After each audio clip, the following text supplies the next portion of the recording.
오늘 성가대 찬양은 두려워 말아요 였습니다. 성경은 우리에게 두려워하지 말라고 합니다. 주님도 제자들에게 두려워하지 말라고 하셨고, 바울도 두려워하는 마음은 성령이 주신 게 아니라 마귀가 준 것이라고 했습니다.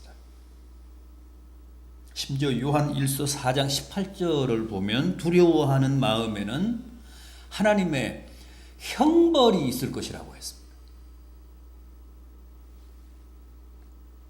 그런데 또 성경에는 두려워하라는 말씀도 있잖아요. 오늘 본문도 그렇지 않습니까? 12절을 보면 두려움과 떨림으로 너희의 구원을 이루라 그랬습니다. 또 베드로전서 1장 17절을 보면 나그네로 있을 때를 두려움으로 지내라 보내라. 히브리서 12장 28절을 보면 두려움으로 하나님을 섬기라.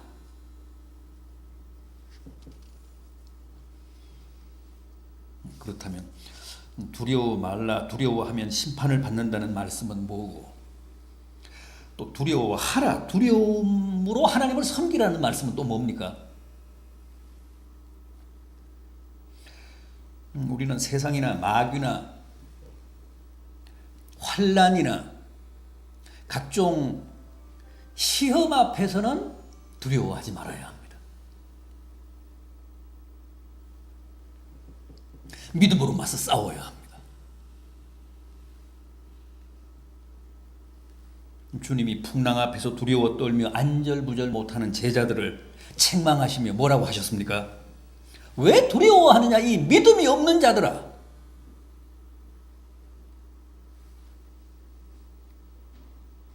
그러니까 우리는 상대적인 것, 세상적인 것, 물리적인 존재나 그 위협 앞에서는 두려움을 가지면 안 됩니다. 왜 두려워해서는 안 될까요? 왜 두려움을 가지면 안 될까요? 왜 세상적인 것 앞에서 우리가 두려워하면 하나님의 형벌을 면치 못할까요? 우리 안에는 성령이 계시잖아요. 우리는 주님을 모시고 사는 사람들 아닙니까? 주님은 그 어떤 존재보다도 그 어떤 세력보다도 크신 분이십니다. 압도적으로 강하신 분이십니다. 따라서 주님을 모시고 살면서도 세상의 그 어떤 물리적인 힘, 세상적인 힘 앞에 두려움을 느끼고 떨면 그건 명백한 불신입니다. 내 안에 계신 주님을 못 믿는 거예요. 내 안에 계신 성령님의 능력을 과소평가하는 것. 그래서 그게 불신이라는 겁니다. 따라서 하나님이 그런 자에게는 형벌을 내리신다는 거예요.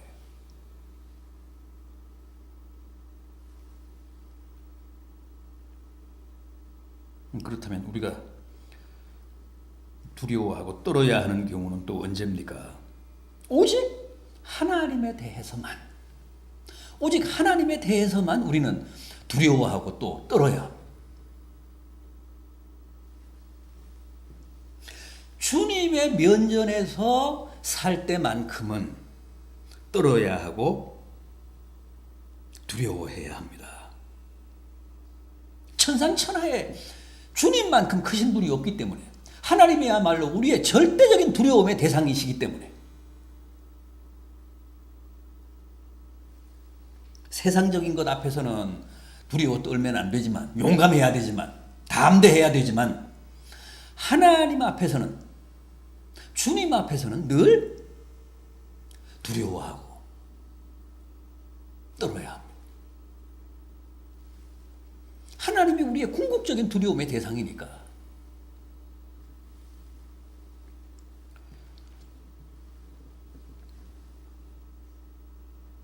우리가 아직도 세상을 두려워하고 사람을 두려워하고 돈이나 권력이나 또 무슨 병이나 태풍이나 지진 같은 천재지변을 두려워하는 것은 우리의 절대적인 두려움의 대상인 하나님을 제대로 두려워하지 않기 때문에 오는 불신앙의 소치라는 거예요. 전쟁이 일어나도 온 세계가 다 들고 일어나서 우리를 칠지라도 우리는 의연해야 합니다. 담대해야 합니다. 왜? 우리는 궁극적인 우리의 두려움의 대상이신 또 천상천하에서 가장 크시고 위대하신 하나님을 모시고 사는 사람들이기 때문에.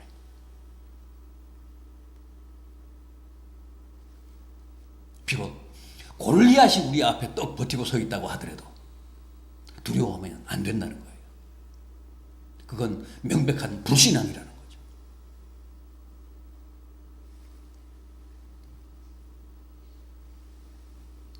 우리가 하나님을 정말 제대로 두려워하면 이 세상이 주는 상대적인 모든 크고 작은 두려움을 능히 극복하고도 남는다는 거죠. 우리가 세상을 두려워한다는 것은 하나님을 제대로 두려워하지 않기 때문이라는 거예요. 그래서 주님이 풍랑 앞에서 안절부절 못하는 제자들을 책망하시며 어찌하여 너희가 두려워하느냐?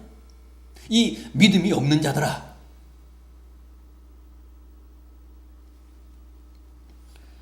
그렇게 지적하신 겁니다.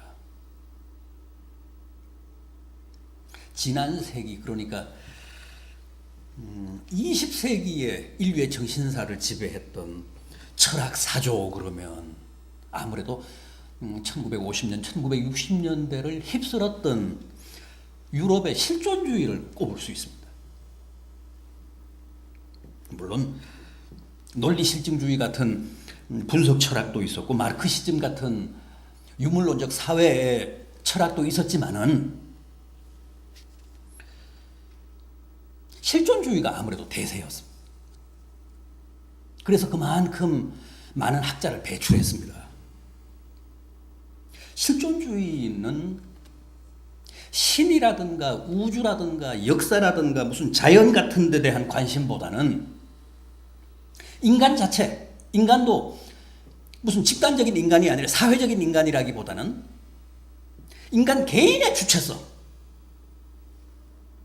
자유, 결단, 책임 이런 걸 강조하고 그런 걸 소중하게 여기는 그런 사상을 말합니다. 그런데 이런 사조가 20세기 중반에 큰 실적을 냅니다만 그 기원은 19세기에 있습니다. 덴마크 사람인 잘 아시는 죄렌 키엘케고르, 또 독일 사람인 프리드리히 니체, 이런 사람이, 이런 19세기 사람이 실존주의의 기원이라고 볼 수 있습니다. 효시라고 볼 수 있습니다. 보통 실존주의를 우리가 편의상 유실론적 실존주의와 무실론적 실존주의로 나누는데 키엘케고르 같은 사람은 유실론적 실존주의입니다. 유실론적 실존주의의 아버지입니다. 니체 같은 사람을 무실론적 실존주의의 원조로 꼽습니다. 그래서 유실론적 실존주의는 그 이후에 그 20세기에 와서 칼 야스퍼스, 폴 틸리, 가브리엘 마르셀 같은 유수한 유명한 그런 신학자들을 철학자들을 배출합니다. 무실론적 실존주의는 마르틴 하이데거, 독일 사람 마르틴 하이데거, 불란서 사람 장폴 사르트르, 또 불란서 사람인 메를로 퐁티, 이런 사람들이 20세기를 풍미한 무실론적 실존주의의 거장들입니다. 그런데 실존주의의 아버지요 유실론적 실존주의의 기원이라는 키엘케고르는 실존을, 엑시스텐츠를 어떻게 규정을, 어떻게 정의했느냐 하면 하나님 앞에 벌거벗은 채로 홀로 선 고독한 단독자 그랬습니다. 이게 실존입니다. 이게 실존 20세기 실존주의의 아버지인 키엘케고르의 실존 이해입니다. 실존 규정입니다.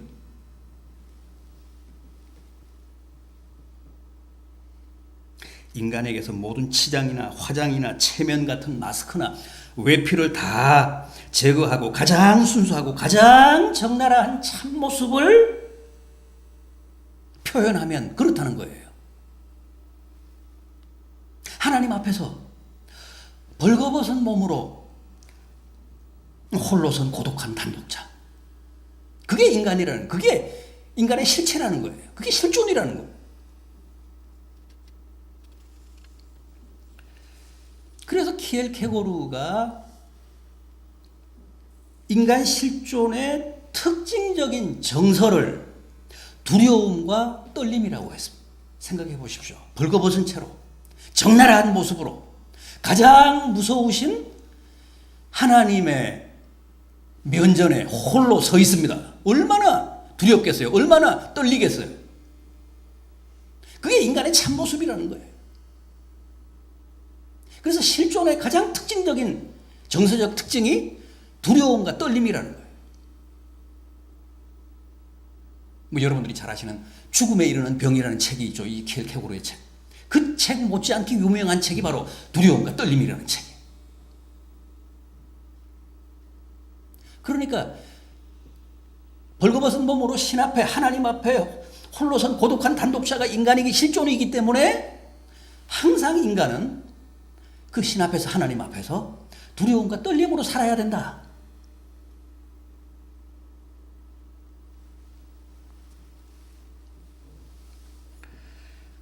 그런 주장입니다. 그래서 두려움과 떨림이라는 책이 그의 유명한 역작입니다. 키엘케고르는 그 책에서 성경에 나오는 아브라함을 가장 원초적인 실존의 모델로 소개를 합니다. 아브라함은 늘 하나님 앞에서 고독한 단독자로 살았습니다. 늘 하나님의 면전에서 하나님을 의식하며 두려워하며 떨며 살았습니다. 그 극치가 바로 이삭을 모리아산에서 바칠 때의 장면입니다. 얼마나 두렵고 얼마나 떨렸겠습니까? 그런데 그는 그 두려움과 떨림의 현실을 도피하지 않았습니다. 자기가 살던 집에서 모리아산까지 사흘 동안 걸었잖아요. 얼마든지 달아날 수 있었고 얼마든지 그 상황을 피할 수도 있었습니다. 그러나 그는 그 두려움과 한없는 떨림을 정면에서 받아들였습니다. 피하지 않았습니다.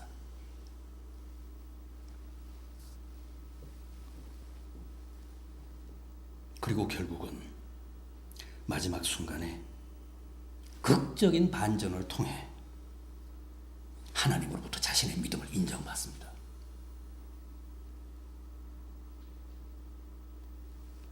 그건 우연이 아닙니다. 그가 하나님 앞에서 떨림과 두려움으로 산 나머지 하나님이 그의 믿음을 인정하시고 마지막 순간에 극적인 반전을 통해 그를 믿음의 조상으로 우뚝 세우십니다.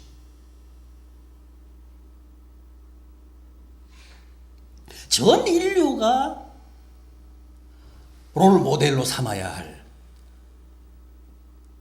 실존의 샘플이 적어도 키엘케고르에 의하면 바로 아브라함입니다. 가장 정직하게 하나님 앞에서 두려움과 떨림으로 산 사람 아브라함. 그래서 하나님이 그를 높이 평가하시며 믿음의 조상으로 우뚝 세우셨다고 했습니다. 오늘 본문도 마찬가지입니다. 바울은 두렵고 떨림으로 살라. 두렵고 떨림으로 너희의 구원을 이루라. 이게 무슨 말씀일까요? 여러분 우리는 다 구원 받았잖아요. 그러나 그 받은 구원이 아직 완성된 것은 아니라고 했죠. 우리가 천국 가든가 아니면 주님이 오시든가 해야 우리가 받은 구원이 비로소 완성이 됩니다. 시제를 굳이 말하자면 우리가 받은 구원은 미래 완료형, 과거 완료형 구원이 아닙니다. 현재 진행형 구원이고 미래 완료형 구원입니다. 이미 받았지만 그게 아직 완성된 것은 아닙니다.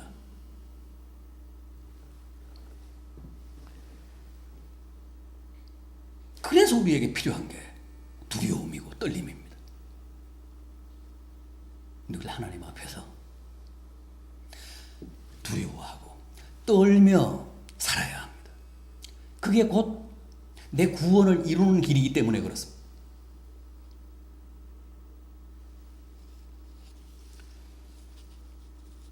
우리는 구원을 받았습니다. 그러나 아직도 아님의 차원이 있습니다. 우리가 계속적으로 이루어가야 할 현재 진행형, 미래 완료형의 구원의 측면이 있다는 거예요. 자, 그렇다면 오늘 본문에서 바울이 말씀하는 두려움과 떨림으로 자신의 구원을 이루는 삶이란 대체 어떤 걸까요? 어떻게 사는 게, 어떻게 하는 게 과연 하나님 앞에서 우리가 두려워하며 떨며 살아가는 것이 될까요? 오늘 본문은 뭐라고 합니까? 우선 하나님의 기쁘신 뜻과 소원을 이루며 사는 것이라고 합니다.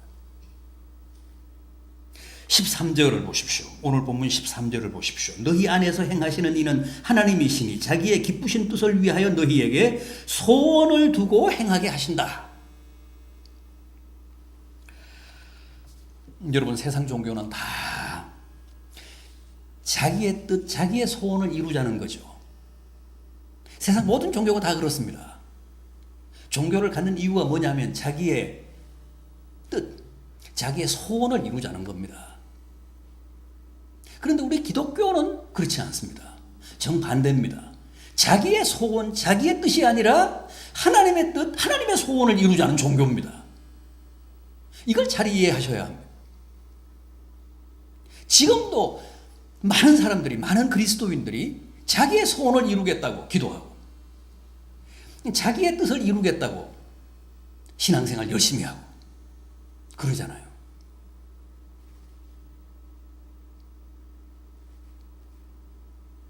그게 아닙니다. 우리는 내 뜻이 아니라 하나님의 뜻, 내 소원이 아니라 하나님의 소원을 이루자는 겁니다. 그게 기독교입니다.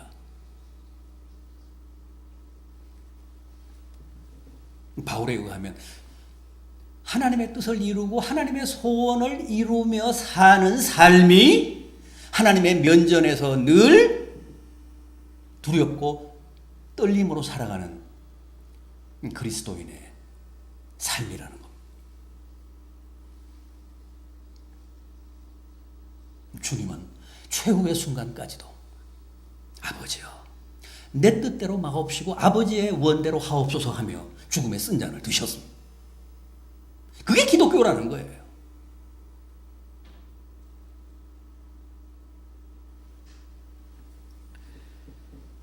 어떻게 해야 우리가 하나님의 뜻을 알게 될까요? 어떻게 해야 우리가 하나님의 소원을 깨닫게 될까요?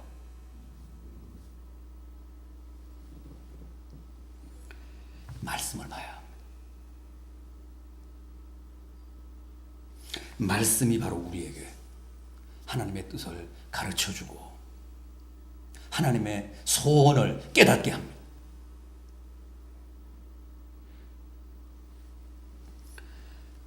하나님이 꿈의 계시로 내게 하나님의 소원을 말씀하시지 않습니다. 기도할 때 눈앞이 번쩍하면서 우리에게 하나님의 뜻을 가르쳐 주시고 하나님의 소원을 일러주시지 않습니다.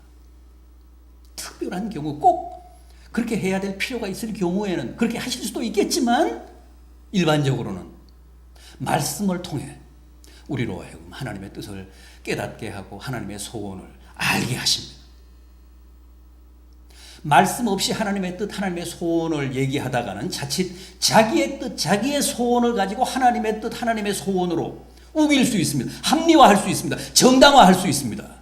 그런 오류를 범할 수 있습니다. 말씀을 봐야 합니다. 말씀을 공부해야 합니다. 그러면 하나님의 선하신 뜻이 무엇인지를 깨닫게 됩니다.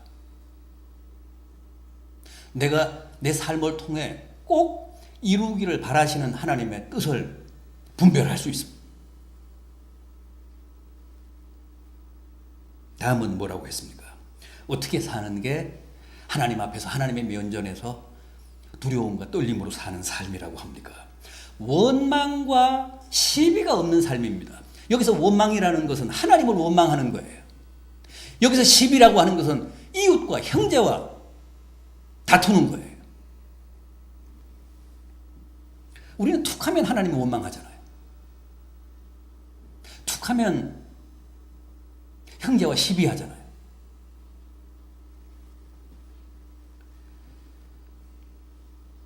바울은 아무리 억울하고 괴로워도 찬양하고 기도했지 하나님을 원망하거나 사람 붙잡고 시시비비하지 않았습니다.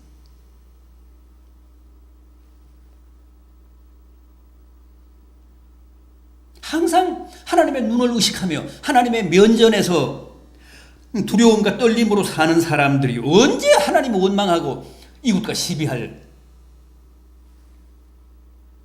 여지가 있습니까?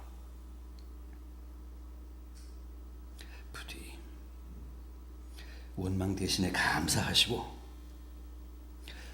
시비 대신에 하나님 찬양하며 삽시다.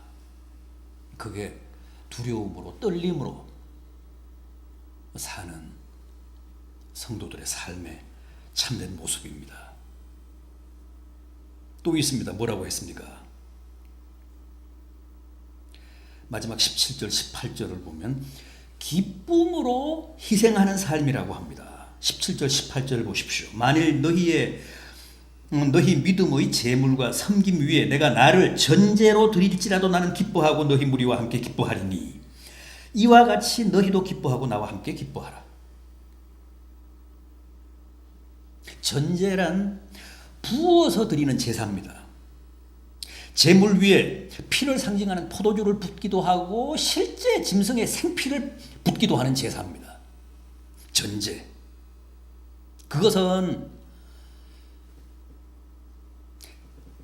나의 피를 실제 주님 앞에 부어 드린다는 완전한 희생을 뜻합니다. 완전한 헌신을 뜻합니다.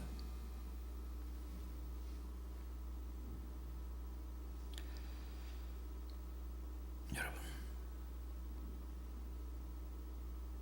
기쁨으로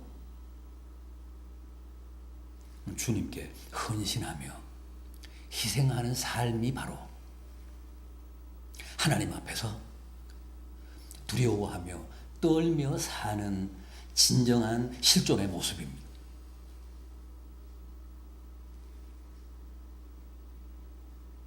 우리에게는 언제나 이런 각오가 되어 있어야 합니다. 내 피를 다 바치겠다. 바울처럼 내 피를 주님의 제단 앞에 부어드리겠다.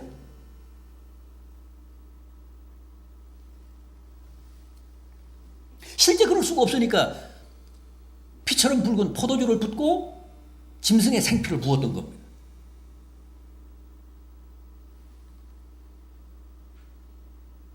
그건 뭘 뜻합니까? 주님을 위해 하나님의 기쁨과 영광을 위해 하나님의 뜻을 이루는 일을 위해 내가 나의 모든 것을 바치겠습니다.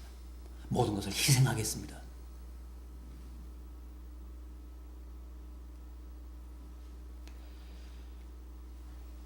이게 주님 앞에서 우리가 두려움으로 또 떨림으로 자신의 구원을 이루어가는 성도들의 참된 모습이라는 겁니다. 부디 늘 이렇게 바울의 권면대로 두려움과 떨림으로 자신의 구원을 이루어가는 복된 성도들 되시고 또 우리 여전도의 회원들 되시기를 진심으로 기원합니다. 기도하시겠습니다.